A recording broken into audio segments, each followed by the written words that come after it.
बस बाबा girls बुधो ख्याल कयो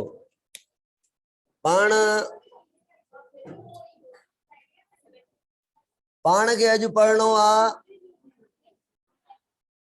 spinal and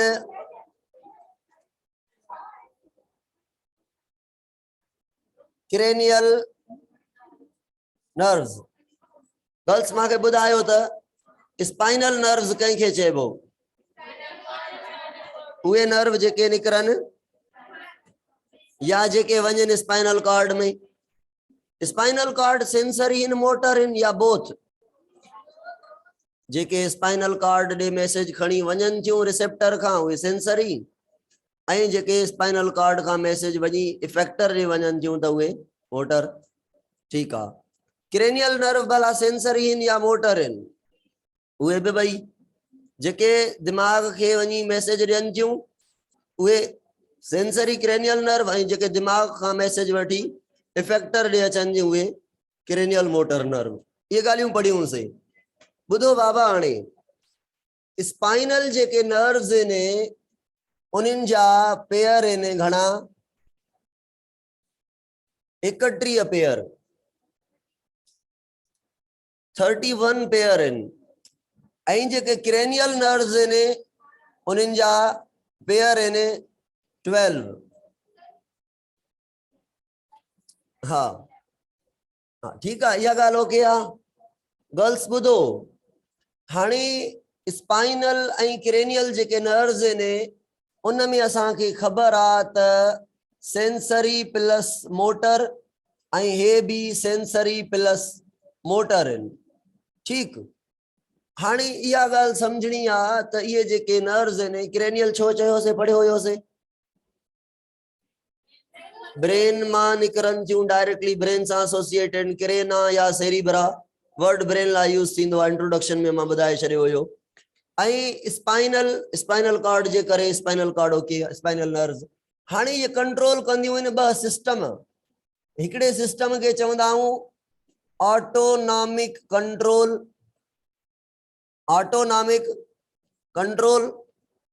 ऐं बे कंट्रोल के चवंदा आहियूं सोमैटिक कंट्रोल। याद आ मैं भी बुधाए चुको आ तहां के ब्रेन जे स्टार्टिंग में तो ऑटोनॉमिक कंट्रोल उन एक्टिविटीज के चवंदा से जेके इनवॉलंटरी एक्टिविटीज होजन इनवॉलंटरी फंक्शंस होजन। मिसाल बुधायो इनवॉलंटरी एक्शंस जो डाइजेशन आ सर्कुलेशन आ हार्ट बीट आ ब्रीदिंग आ रेस्पिरेशन आ ब्लड फ्लो आ ब्लड जी वासोडाइलेशन आ वासो कंस्ट्रिक्शन आ ब्लड जे फ्लो जो डायरेक्शन आ जेके भी बॉडी जे अंदर प्रोसेस हलन था उहे ऑटोनॉमिक इन। इनवॉलंटरी छो चयोसे त असांखे उन्हनि के थियण जी ख़बर नथी पवे। भला असांखे ख़बर नथी पवे पर दिमाग के तो ख़बर पवे थी न। कंट्रोल तो दिमाग जे में न कंट्रोल तो न्यूरॉन माना बॉडी जे अंदर अगर किडनी में कोई मसलो थे तो उनके असां फील नथा करे सघूं पर असांजा रिसेप्टर फील करन था ऐं उहे रिसेप्टर सेंसरी न्यूरॉन जे जरिए मैसेज मोकलिन था। दिमाग गाल के समझे तो मसलो छा थियो आ दिमाग वो कंट्रोल कराए तो एड़ा न्यूरॉन इन जे कंट्रोल के इनवॉलंटरी चवंदा छो त असांखे का ख़बर नथी पवे असांजी का विल ऐं विश उनमें इन्वॉल्व नहीं। तो ऑटोनॉमिक ऑटोमेटिकली फंक्शन जेके हलन था जंहिंजी असांखे ख़बर नथी पवे जंहिंमें असां चाहियूं नथा त हीअं थे बॉडी में नेचुरली उहे फंक्शन थियन था। उन्हनि ऑटोमेटिक एक्टिविटीज के असां ऑटोनॉमिक कंट्रोल या इनवॉलंटरी कंट्रोल चऊं था। ऐं हिकिड़ो कंट्रोल अहिड़ो आ जंहिंमें साॻियो ई रिसेप्टर सेंस कंदा मैसेज दिमाग ॾे वेंदो ऐं दिमाग इफेक्टर का कम वठदो गाल साॻी हूंदी पर इन में असांखे ख़बर पवंदी असां उनके फील कंदासे असां उनके ऑब्जर्व कंदासे असां जो उनते फुली कंट्रोल हूंदो। चाहियूं त उहा एक्टिविटी कयूं चाहियूं त उहा एक्टिविटी रोकियूं चाहियूं त उहा एक्टिविटी फास्ट कयूं चाहियूं त उहा एक्टिविटी डाइजेशन के चाहे सघूं था त स्लो थे या फास्ट थे। सर्कुलेशन असांजे चवण सां हार्ट बीट जंहिंजी हार्ट बीट वधी वञे थी उहो चाहे मां स्लो कयांसि कंदो न जेको हार्ट बीट तेज थी वई आ, चाहे बस मिनट में हार्ट के चवे चुप करे न थींदी। ये कहिड़ियूं एक्टिविटीज़ आहिनि? Involuntary autonomic. पर ओ छोकिरियूं ॻाल्हाइण, घुमण, खाइण, पीअण, ये जेके एक्टिविटीज़ आहिनि ये कहिड़ियूं आहिनि? सोमैट्रिक आहिनि, वॉलंटरी एक्शंस आहिनि, वॉलंटरी कंट्रोल। इन कंट्रोल के छा चवंदासीं? Voluntary control. ऐं एक्टिविटीज़ के छा चवंदासीं? वॉलंटरी या सोमैटिक कंट्रोल। अच्छा बुधो बाबा, इनमें स्केलेटल मसल इन्वॉल्व हूंदियूं आहिनि। पढ़ियो होसीं न स्केलेटल मसल? हाँ, हडन जी मूवमेंट, भजन, डुकण, ये स्केलेटल मसल। जबान स्केलेटल मसल आ। ये चढ़ावियूं जेके हलन जूं स्केलेटल मसल आहिनि। बुधो, स्मूथ मसल काथे हूंदियूं आहिनि? पढ़ियो होसीं पाण होलो ऑर्गन्स में। कार्डियक मसल काथे हूंदियूं आहिनि? माना स्मूथ मसल ऐं कार्डियक मसल कंहिंजो हिस्सो आहिनि? ऑटोनॉमिक इनवॉलंटरी जो। स्केलेटल मसल असांजूं सोमैटिक यानी वॉलंटरी कंट्रोल में अचनि थियूं। स्केलेटल मसल का फंक्शन वठण असांजे विल ऐं विश में आ, असांजे कंट्रोल में आ। गर्ल्स ॿुधो बाबा, ही त जंहिं महिल चाहियूं थींदो, जंहिं महिल चाहियूं एक्टिविटी रुकबी, स्लो थींदी, फास्ट थींदी। हीअ एक्टिविटी भी घटि वधि थिए थी, पर उनमें असांखे ख़बर कोन पवे थी। हा, कंडीशंस आहिनि, इहो असांखे नॉलेज आ त हिन टाइम हे उज़वा जेके आहिनि, जेके भी ऑटोनॉमिक एक्टिविटीज़ आहिनि, हेतिरी स्पीड सां कम कंदा हूंदा या न, असां वटि नॉलेज आ। पर असां वटि ये एक्टिविटीज़ जॾहिं थियनि थियूं, उन जो असांखे उन ते असांखे कंट्रोल न आहे त उन्हनि खे अल्टर करे सघूं। मिसाल जी ॻाल्हि, ऑटोनॉमिक एक्टिविटीज़ कहिड़ियूं हुयूं यादि अथव? वरी बि अचो, हाणे ऑटोनॉमिक यानी इनवॉलंटरी कंट्रोल जेको आहे उहो ॿ क़िस्म जो आहे। हिक खे चयोसीं पैरा सिंपैथेटिक ऐं ॿिए खे चयोसीं सिंपैथेटिक। ठीक है, हाणे ॿ कंट्रोल आहिनि, पैरासिम्पैथेटिक ऐं सिंपैथेटिक। कंहिंजा टाइप आहिनि इहे? माना हिन ते बि असांजो कंट्रोल, हिन ते बि असांजो कंट्रोल। ये साॻा ई उज़वा आहिनि, साॻा ई उज़वा आहिनि ऑटोनॉमिक, पर ॿ तरीक़नि सां कम कंदा आहिनि। According to the condition, according to the condition, involuntary activities are divided into two categories. Girls ॿुधो बाबा, involuntary activities कंहिंजे चए ते हलन थियूं? वॉलंटरी भी ब्रेन जे चए ते, पर हुननि में असांजो कंट्रोल आहे, हिननि में असांजो कंट्रोल। ॿुधो हाणे ब्रेन जॾहिं सिंपैथेटिक कंट्रोल हलाईंदो, हाणे अलाए छा आहे सिंपैथेटिक, माना आहे पढ़ायो। पैरासिम्पैथेटिक अलाए छा आहे, माना पढ़ायो आहे, पर मां एतिरो ॿुधायांव थो, ब्रेन जॾहिं पैरासिम्पैथेटिक हलाईंदो आहे त उन में जेके न्यूरॉन हूंदा आहिनि, ऐं जॾहिं पैरासिम्पैथेटिक हलाईंदो आहे उन में जेके न्यूरॉन हूंदा आहिनि उहे ॿिया हूंदा आहिनि, मुख़्तलिफ़ न्यूरॉन आहिनि, साॻा ई न्यूरॉन न आहिनि, मुख़्तलिफ़ न्यूरॉन आहिनि। अच्छा अचो ॿुधो, सम्झो त पैरासिम्पैथेटिक छा आहे। हीअं सम्झो, जॾहिं रेस्ट जे दौरान जेके भी इनवॉलंटरी ऑर्गन आहिनि, कहिड़ा इनवॉलंटरी फंक्शन आहिनि? Heart beat, digestion, respiration, urine formation, urine flow from kidney to bladder, है न, ऐं जेको आहे त ब्लड प्रेशर, ब्रीदिंग, ये छा आहिनि? इनवॉलंटरी आहिनि। जॾहिं ये रेस्ट जे टाइम में थियनि न, सॼो इनवॉलंटरी, त इन कंट्रोल खे चवंदासीं पैरासिम्पैथेटिक, माना रेस्ट।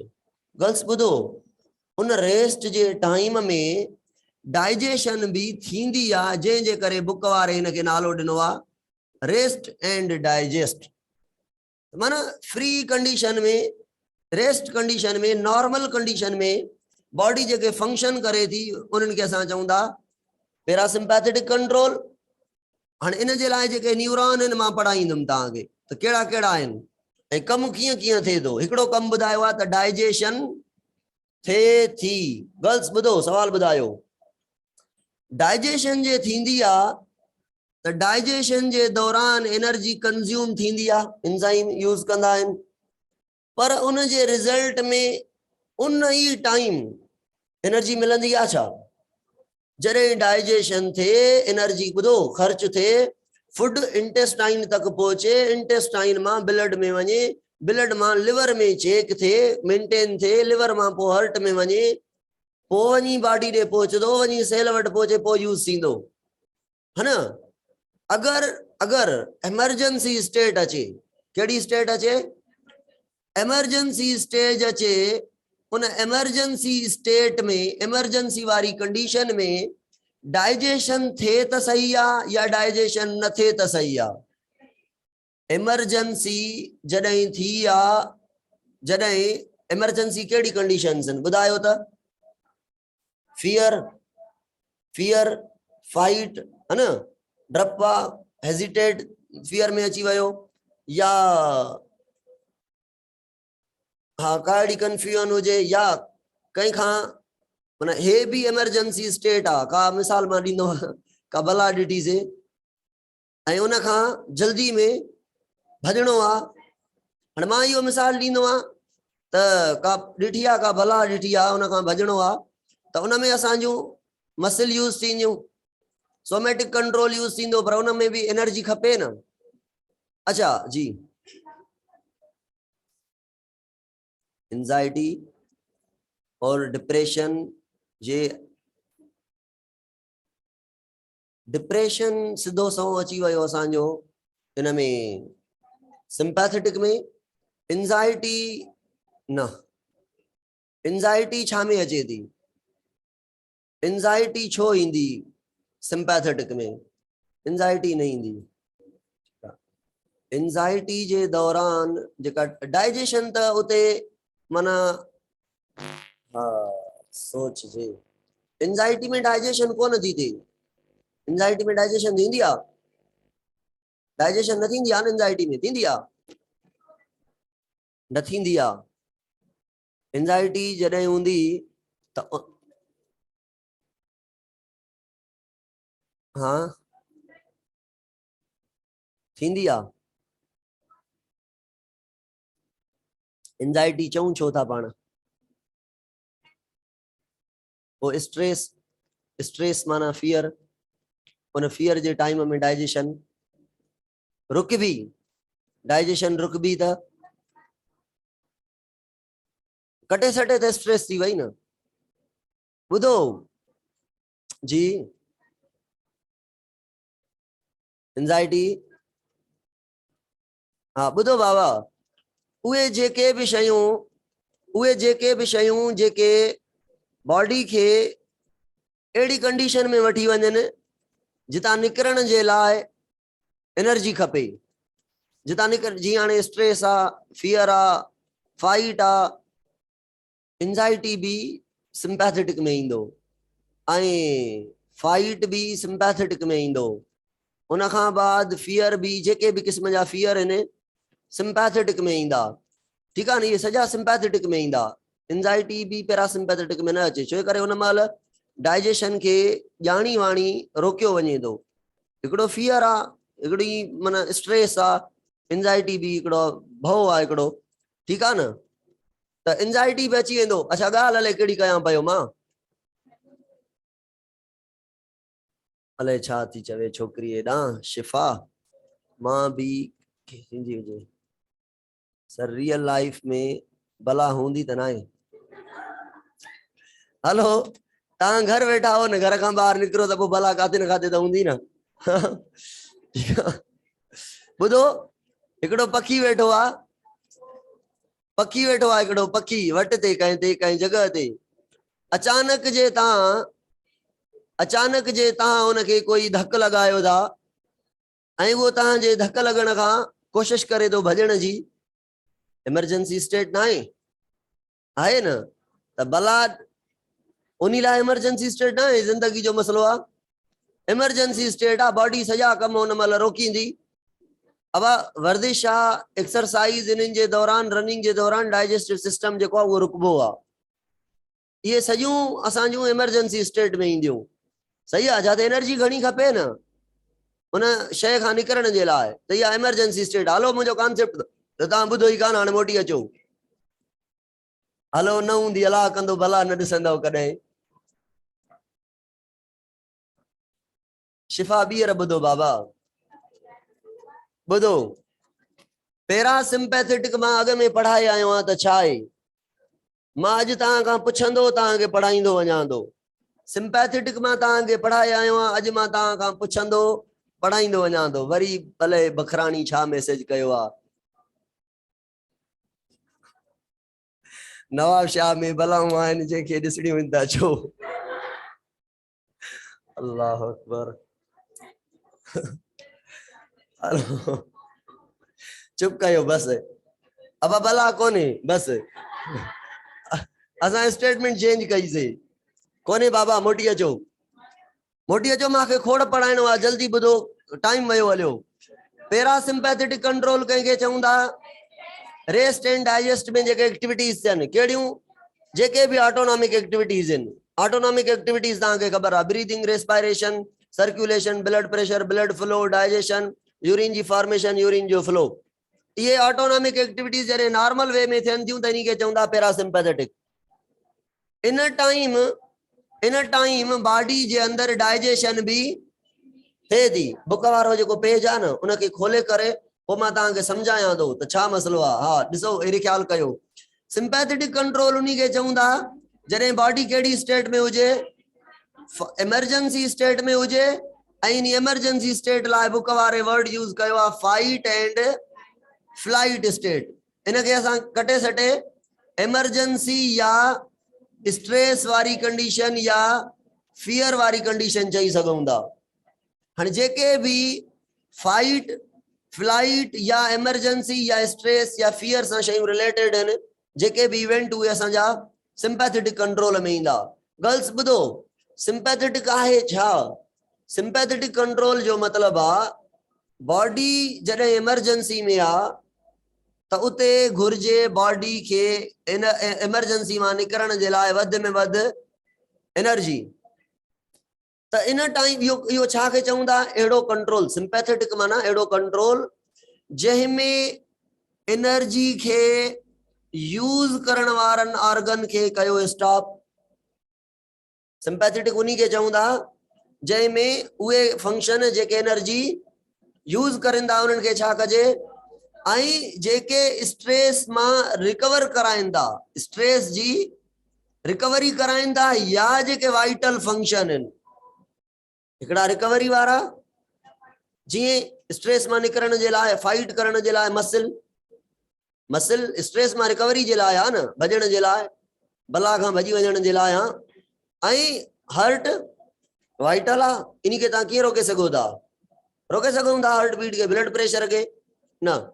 त जंहिंमें रिकवरी वारा ऐं वाइटल ऑर्गन सिर्फ़ कम करनि, पर कम केतिरो करनि, नॉर्मल कंडीशन खां ज्यादा कम करनि, त इन्ही कंडीशन के चवंदासीं सिंपैथेटिक कंट्रोल।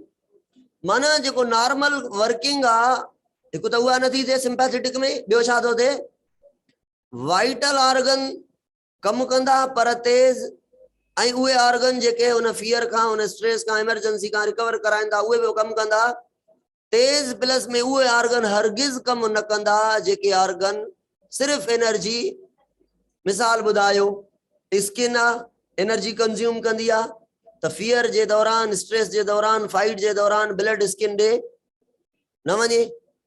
ऐं डाइजेशन में सिर्फ एनर्जी कंज्यूम थींदी आहे, त उन महिल 10 मिनट 20 मिनट 30 मिनट जेका वेट करनी आहे, फाइट करनी आहे या फ्लाइट करनी आहे, इमरजेंसी स्टेट आहे, उन खां रिकवर करण जे लाइ उहे 10 20 मिनट 5 मिनट कलाक डाइजेशन न थिए। छो न थिए? छो त इहा एनर्जी ओॾे खपंदी त जेका रिकवरी आहे उहा घटि आहे, बॉडी खे नुक़सान अची सघे थो, उन स्ट्रेस जे दौरान कुझु बि थी सघे थो। हाणे अहिड़ी स्टेट जंहिंमें एनर्जी यूज़िंग ऑर्गन खे कम करण लाइ रोकियो आहे, केरु रोकींदो? न्यूरॉन रोकींदा। हाणे ॾिसो, नॉर्मल स्टेट में डाइजेशन थिए पई, स्किन ॾे ब्लड बि, हर हिकु ऑर्गन नॉर्मल कम करे पियो, माना सभिनी ॾे मैसेज नॉर्मल वञे पई। पर हिते जेका मैसेज वेंदी उहा सिलेक्टिव वेंदी। तव्हां हीअं कमु कयो, ता कम तेज कयो, ता कम स्लो कयो, हे ब्लड जो फ्लो हेरे थे हेरे न थे। अब आप बुधायो स्ट्रेस जे दौरान जने वाइटल ऑर्गन तेज कम कंदा, रिकवरी करनी आ, खपे छा? तमाके बुधायो रेस्पायरेशन जो रेट छा हुंदो? रेस्पायरेशन जो रेट हाई हुंदो सिंपैथेटिक में, छो जे करे रिकवरी करनी आ, रिकवरी करण ला एनर्जी खपे त रेट ऑफ रेस्पायरेशन। पर पैरासिम्पैथेटिक में रेट ऑफ रेस्पायरेशन जो हुंदो वो नॉर्मली हलंदो। त रेस्पायरेशन जे करे ब्रीदिंग अफेक्टेड थींदी आ, ब्रीदिंग भी हिते छा आहे नॉर्मल, पर होड़े ब्रीदिंग। हाणे इहो बुक खोलियो, बुक जे अंदर जेका कंट्रोल ॾिनल आहे सिंपैथेटिक ऐं पैरासिम्पैथेटिक जी फिगर ॾिनल आहे, इन में तव्हां ॾिसंदव त जेका हार्ट बीट आहे पैरासिम्पैथेटिक में नॉर्मल बीट करे थी, ऐं सिंपैथेटिक में जेका हार्ट बीट आहे उहा छो वधी वञे थी गर्ल्स? छो त जेको ब्लड जो फ्लो आहे न वो मखसूस ऑर्गन डे कयो वयो आहे, स्किन डे न मोकिलियल आहे, डाइजेस्टिव सिस्टम डे न मोकिलियल आहे, ऐं मिसाल जी ॻाल्हि आहे रिकवरी ऑर्गन आहे मसिल, त मसिल डे ब्लड तेज वञे त हार्ट बीट मोकिलींदी न। हार्ट बीट तो छो थी तेज सिंपैथेटिक में तेज? त रिकवरी करण जे लाइ जेको ऑर्गन रिकवरी ऑर्गन आहे उन जे ब्लड घणी पुजे, ऐं एनर्जी के गेन करण लाइ रेस्पायरेशन वधाइण लाइ ऑक्सीजन घणी अंदर खजे, इन जे करे ब्रीदिंग तेज आ, ऐं अंदर रेस्पायरेशन थे थी त कार्बन डाइऑक्साइड प्रोड्यूस थे थी, त सजी कार्बन डाइऑक्साइड नॉर्मल रेट का वधिक निकरे, तंहिंजे करे ब्रीदिंग इनहेलेशन ऐं एक्सहेलेशन वधिक आ। उन खां बाद बुधो बाबा ब्लेडर ते निशान ॾिनल अथव, ब्लेडर ते जेको निशान आ त सिंपैथेटिक में ब्लेडर जी वर्किंग ना आहे, ऐं पैरासिम्पैथेटिक में जेको ब्लेडर जो फंक्शन आ वो नॉर्मली वर्क करे थो। ब्लेडर जो कम छा है? यूरिन के स्टोर करण, यूरिन के पास करण। ब्लेडर मसिल जो ठहियल आ, ब्लेडर वारे कंट्रोल के भी रोकियो वञे तो त फिलहाल तुंहिंजी जेका फंक्शनिंग आ उहा ज़रूरी ना आहे। इन जे थियण सां न उस न छांव न फ़ाइदो, अञा नुक़सान आहे, बल्कि उस थी वई नुक़सान थी वियो है न। ब्लेडर भी थोड़ी इस्तेमाल कंदो न एनर्जी, इन जे करे उहो भी फंक्शनिंग न करे, डाइजेशन भी फंक्शनिंग न थे। त डाइजेशन, अच्छा डाइजेशन सिंपैथेटिक में थे थी ऐं पैरासिम्पैथेटिक में डाइजेशन स्टॉप बिल्कुल, ब्लड जो फ्लो भी डाइजेशन ना, डाइजेशन जो प्रोसेस भी। गर्ल्स लिवर जे लाइ लिखियल आहे, लिवर जे लाइ, लिवर काथे फंक्शन करे? बिनी में फंक्शन कंदो, पर फंक्शन चेंज कंदो। बुधायो मांखे केड़ी स्टेट में पैरासिम्पैथेटिक ऐं सिंपैथेटिक मां लिवर के चइजे त बाइल मोकिल बाबा, मोकिलींदो रहो, ऐं केड़ी में चइजे बाइल जो कम बंद कर ऐं बियो कम शुरू कर, conversion of glycogen into glucose. यो काहे में थींदो? छो ग्लाइकोजन अर्जेंट एनर्जी ॾींदी ब्लड में, डाइजेशन का एनर्जी वठूं त टाइम लगदो न, फूड डाइजेशन थे, एब्जॉर्प्शन थे लिवर में, न त लिवर छा आहे सिधो तो ग्लाइकोजन के ग्लूकोज में कन्वर्ट करे तो ग्लूकोज ब्लड में हार्ट में सिधो वञी पुजंदो। त लिवर केड़ो कम कंदो सिंपैथेटिक में? ग्लाइकोजिनोलाइसिस, माना conversion of glycogen into glucose, और simply we can say glycogen जी ब्रेकडाउन। सर रिपीट कयो, समझ न आयो, छा रिपीट कया? लिवर जो फंक्शन न। ओ कमेंट वारो आवाम बुधाए छा रिपीट कया? जी सर। अच्छा बुधो, अब एक बारी गाल करे थी छोकरी, मुखे सजी याद न हुई गाल। स्ट्रेस में जे हूंदा वात खुश्कियूं लगाए वेंदो आ, हाँ पानी जो वारो कयो, छो? सिलेवा जी प्रोडक्शन स्ट्रेस में रिकवरी जे लाइ कम ईंदी छा कंदो? सिलेवा तो डाइजेशन कराइंदो आ न, त जेके भी डाइजेशन से related function in सिलेवा ji production थे न थे, इन जे करे वात खुश्की लगाए वेंदो आ। हरू भरू सिलेवा छो, हिते भी एनर्जी इस्तेमाल न थे, त सिलेवरी सीक्रेशन भी सिंपैथेटिक में स्टॉप होंदी आ, तंहिंजे करे वात में खुश्की लगी वेंदियूं आहिनि। अच्छा पहिरियां वारो ऐं लिवर भी रिपीट कयो। पहिरियां वारो बुधो, न्यूरॉन नेट ते इन में काने फेडरल में, पर न्यूरॉन नेट मां तव्हांखे जे चओ त तव्हांखे पढ़ाईंदुमि एवोल्यूशन ऑफ नर्वस सिस्टम आहे, अॻिते आहे evolution of nervous system, Sindh text में हुयो, पंजाब में भी आहे, फेडरल में काने। Evolution of nervous system plain area का शुरू थियो आ के मल बुधाईंदोमाव प्लेन एरिया का सेंट्रलाइज थियो आ वरी हाइड्रा में कीया यो मां ये सॼियूं शयूं ॿुधाईंदुमि छॾियो इनके नर्व नेट के अरे बुधो हाणे रिपीट कयां थो मां सिंपैथेटिक कहिड़ियूं एक्टिविटीज़ आहिनि नॉर्मल कंडीशन में जॾहिं बॉडी रेस्ट में आहे डाइजेशन भी थींदी ठीकु आहे रेस्पायरेशन छा हूंदी सिंपैथेटिक में नॉर्मल ब्रीदिंग भी हार्ट बीट भी सॼा फंक्शन नॉर्मल ब्लडर भी फंक्शन कंदो डाइजेशन भी थींदी ॿुधो हाणे सिंपैथेटिक जो मतलब आहे एमरजेंसी खां रिकवरी करण एमरजेंसी खां रिकवरी करण माना एनर्जी घणी खपे एनर्जी घणी खपे ऐं हरू भरू यूज न थिए करण जे लाइ डाइजेशन के बंद कयोसीं ऐं ब्लडर जी एक्टिविटी के बंद कयोसीं ऐं सलिवा जी सीक्रेशन के भी बंद कयोसीं ठीकु आहे हाणे कहिड़ियूं एक्टिविटीज़ वधायूंसीं उहे एक्टिविटीज़ वधायूंसीं जेके रिकवरी कराइनि या जेके बॉडी के जिंदा रहण जे लाइ वाइटल हुजनि जैसा असां कोई कंप्रोमाइज नथा करे सघूं हाणे वाइटल ऑर्गन में लिवर जो फंक्शन किडनी जो फंक्शन हार्ट जो फंक्शन लंग्स जो फंक्शन यो वाइटल आ मसल जो फंक्शन वाइटल भी आ रिकवरी में भी आए हाणे ॾिसो जॾहिं ब्लड जो फ्लो असां मसल ॾे वधाईंदासीं स्केलेटल ॾे माना असां छा चाहियूं था असां फ्लाइट करण या फाइट करण चाहियूं था माना एमरजेंसी मां निकरण चाहियूं था त मसल खे घणी एनर्जी खपे एनर्जी एॾे ज़ाया न थिए डाइजेशन में सलिवा में ब्लडर में मसल के घणी मिले या भॼण चाहियूं था कंहिं जगह खां भव खां रात जो हिकिड़ी जगह ते अंधेरो आहे साइड में कोई अहिड़ा अजीब तरीन वण आहिनि उन्हनि खां क्रॉस करणो पवे थो त उतां असां थोरो थोरो भॼी करे निकिरी वेंदासीं उन टाइम बि डाइजेशन जा थी वेंदी जंहिं महिल उन खां क्रॉस करे वेंदासीं शुक्र ओ छोकिरियूं ॿुधो ॿुधो जॾहिं उन भव खां निकिरी वियासीं पोइ छा थींदो ब्रेन के स्टिम्युलस ईंदी भव ख़तम जहिड़ो ख़तम फियर ख़तम स्ट्रेस जेको भी ख़तम आहे माना छा मैसेज ईंदी ब्रेन के त फाइट खटे वियासीं फ्लाइट उडरी वियासीं परे भॼी वियासीं बला खां एमरजेंसी मां उन स्ट्रेस मां उन अंधेरे खां उहो हले छा छा नज़र अचे पियो उन्ही खां जॾहिं निकिरी वियासीं त इहा छा आहे निकिरी वञणु स्टिम्युलस इहा कंहिंखे ख़बर पई त ब्रेन चवंदो हलो साॻा फंक्शन इज़त सां कयो जीअं थियनि पिया जॾहिं साॻा फंक्शन नॉर्मली थींदा त उन नॉर्मल फंक्शन खे ऐं उन थोरे टाइम में भव वारे टाइम में जेको कंट्रोल हुयो हाणे इहा ॻाल्हि आहे भव में कंहिंखे ब्लड ॾिजे इहो तव्हांखे डिसाइड करणो आहे बसि कंहिंखे न ॾिजे इहो तव्हांखे डिसाइड करणो आहे इहो सिंपैथेटिक थी वियो हलो रूटीन वारी एग्जाम्पल ॾेई सघूं था पैरासिम्पैथ हा हाणे पाण तव्हां असां जे अंदरि जेको सिस्टम हले थो उहो कहिड़ो आहे पैरासिम्पैथेटिक में हा पैरासिम्पैथेटिक हले थो ठीकु आहे अचो अचो हाणे ॿियो टॉपिक आहे पंहिंजो टाइम थी वियो आहे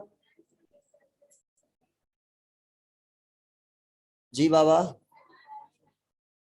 अच्छा ॿुधो हिकिड़ी पॉइंट हितां रहिजी वई जेको ॿुधायां थो हा टाइम थी वियो आहे पैरासिम्पैथेटिक में जेके नर्व्स आहिनि न उहे काथां निकिरनि थियूं हिकिड़ियूं निकिरनि थियूं ब्रेन मां कुझु निकिरनि थियूं ब्रेन मां उन्हनि खे छा चऊं था फ्यू क्रेनियल आहिनि कुझु क्रेनियल आहिनि ऐं कुझु जेके हिकु जेका आहे वेगस आहे वेगस नर्व छा आहे सम्झो थियूं बाबा हिकिड़ी वॾी नर्व आहे हिकिड़ी वॾी फाइबर आहे थ्रेड आहे हिकिड़ो गुच्छो आहे नर्व जो हिक ई जगह तां निकिरी अचे थो जेको ब्रांच थी सभिनी खे मैसेज ॾे थो अबा सवाल ॿुधायो पुछो आहे महक पेरिस्टालिसिस लाइ ॿुधायो फुड जी मूवमेंट पेरिस्टालिसिस छा थींदी स्टमक में फुड आहे त उहो इंटेस्टाइन में वेंदो छॾियो बाबा इहे कमाल ई न आहिनि करणा ठीकु आहे न इहे कम न थींदा फ़िलहाल पेरिस्टालिसिस न थींदी अचो ॿुधो हाणे वेगस नर्व छा हुई हिकिड़ी नर्व आहे निकिरे थी स्पाइनल कार्ड मां गुच्छो आहे हिकिड़ो नर्व्स जो हिक जगह तां निकिरी करे तमामु ओहिरे थोरेक्स ऐं एब्डोमेन जे ऑर्गन खे मैसेज ॾे थो तव्हां बुक में ॾिसंदव त इहा नर्व जेका आहे अची करे हार्ट डे, लंग्स डे, लिवर डे, किडनी डे, सभिनी डे, इंटेस्टाइन डे, स्टमक डे, डाइजेस्टिव सभिनी के मैसेज ॾींदी वञे थी। कई नर्व जेका आहे उन जूं ब्रांचेस आहिनि। इहा जेका नर्व आहे इहा वेगस नर्व आहे। बुक खुलियल आहे न? ठीकु आहे। हितां जेके नर्व निकिरनि थियूं खोपड़ी मां जेके मैसेज ॾियनि थियूं हे क्रेनियल थी वियूं। हे जेका स्पाइनल कॉर्ड मां निकिरे थी इहा हे वेगस थी वई, हे वेगस थी वई। ऐं हिकिड़ी हेठां निकिरे थी बाबा ओ हिते सेक्रल रीजन खां जेका सिर्फ़ ऐं सिर्फ़ अची ब्लेडर के ब्लड मैसेज ॾिए थी नर्व। त पैरासिम्पैथेटिक में नर्व जेके आहिनि कहिड़ियूं आहिनि? सेक्रल। कुछ क्रेनियल आहिनि, वेगस आहे, सेक्रल आहे। वेगस कंहिंखे ॾिनी? एब्डोमेन ऐं थोरेक्स जे सभिनी ऑर्गन के, हार्ट के, लिवर के, लंग्स के, किडनी के, स्टमक के, इंटेस्टाइन के, हाँ पेंक्रियाज के, सभिनी के। ऐं सेक्रल कंहिंखे ॾिनी? अबा ॿुधो हेॾे, पैरासिम्पैथेटिक के छॾे करे अगरि सिम्पैथेटिक जी ॻाल्हि कयूं त नर्व्स इन सॼियूं निकिरनि थियूं कंहिंखां? स्पाइनल कार्ड खां फर्स्ट थोरेसिक वर्टिब्री खां निकिरनि थियूं। कहिड़ी खां? फर्स्ट थोरेसिक वर्टिब्री खां निकिरनि थियूं वेंदे सेकंड लंबर तक। घणियूं थियूं? फर्स्ट थोरेसिक खां निकिरनि थियूं सेकंड लंबर तक। ठीक है। ये नर्व्स निकरन जूं कहमा ओनली एंड ओनली माना सिंपैथेटिक जूं जेके भी नर्व्स इन वे केड़ी नर्व इन? Spinal nerve. ऐं उहा लोकेशन किथां किथां निकरन जूं? फर्स्ट थोरेसिक का। न ब्रेन में सिंपैथेटिक जूं नर्व्स इन, न स्पाइनल कॉर्ड जे हेठां वारे रीजन में इन, न नेक में सिर्फ ऐं सिर्फ थोरेसिक का सेकंड नंबर ताईं नर्व। ये कंहिंखे मैसेज दींदियूं भला? ओ इन सागन उज़वन के, जंहिंखे वेगस ॾिनी, जंहिंखे क्रेनियल ॾिनी, जंहिंखे ब्लेडर ॾिनी। पर मैसेज भी होंदी सागी होंदी, मैसेज भी होंदी। हे रुकबी मैसेज हाने उहे सागा ही उजवा हिन बुक में हिंगे लिखियल आ। ॾिसो हेरी बोर्ड रे बुक में हे राइट साइड थियल आ, हो लेफ्ट थियल आ। ये न होंदो, ये न होंदो। नर्व्स जेके हिन इन राइट ऐं लेफ्ट जो मतलब इहो आ बुक में त ही उजवा हेॾां बिठाया अथई, ॾिसो होॾां बिठाया अथई। तव्हांखे सम्झाइण लाइ चयो अथई त जेका वेगस नर्व आ उहा इन्हनि उज़वन के मैसेज ॾींदी नॉर्मल फंक्शन करण लाइ। पर उहे ई हे जेके नर्व जेके वञनि थियूं जंहिंखे वेगस ॾिए थी उन्हनि खे ई ॾियनि थियूं वञी। पर मैसेज जो जेको स्टिम्युलस आहे उहो चेंज आहे त बाबा हाणे हीअं न, हाणे हीअं कमु कयो। हे लिवर खे छा थी चए? बाइल सिक्रेट कर। हो लिवर खे चए थी बाइल न, ग्लाइकोजिनोलाइसिस कर, ग्लूकोज के ट्रोड एनर्जी खपे। ऐं ही चवे थी हार्ट के नॉर्मली बीट, ही हार्ट बीट के थोड़ो फास्ट। ही चवे थी लंग्स के सही आ, ओके आ, नॉर्मली ब्रीथ कयो था। ही चवे थी थोड़ो ब्रीदिंग इंक्रीज कजे। मतलब पैरासिम्पैथेटिक में पैरास्टस हाँ लिवर कंहिंजी मञे पो। छोकरी सवाल कयो आ शिफा अजीज केयर चवे थी लिवर कंहिंजी मञे पो। कंडीशन ते डिपेंड कंदो आ। दिमाग एट अ टाइम ॿई मैसेज ॾींदुसि छा? चरिवा छा दिमाग अगर हेॾां वारी मैसेज ॾींदुसि माना वेगस नर्व जे ज़रिए मैसेज ईंदी त उहा हूंदी छा? बाइल जी सीक्रेशन जे लाइ, डाइजेशन जे लाइ। ऐं हूअ मैसेज हूंदी त बाइल जी सीक्रेशन के इनहिबिट करण लाइ हूंदी ऐं शुगर जी ब्रेकडाउन करण के प्रमोट करण लाइ मैसेज हूंदी स्पाइनल नर्व जे थ्रू। ठीक आ। ऐं उन खां बाद ब्लेडर हिते ब्लेडर ॾे जेका मैसेज वई त ब्लेडर फंक्शन हिते न कंदो, वरी करे पियो हिते न कंदो। स्टमक ॾे मैसेज वेंदी त स्टमक फंक्शन न करे। इंटेस्टाइन वगैरह जेके भी डाइजेस्टिव ऑर्गन इन फंक्शन सलीवा ॾे मैसेज न करनि। ॻाल्हि समझ में अची वई? सिंपैथेटिक ऐं पैरासिम्पैथेटिक अॼु पढ़ियोसीं।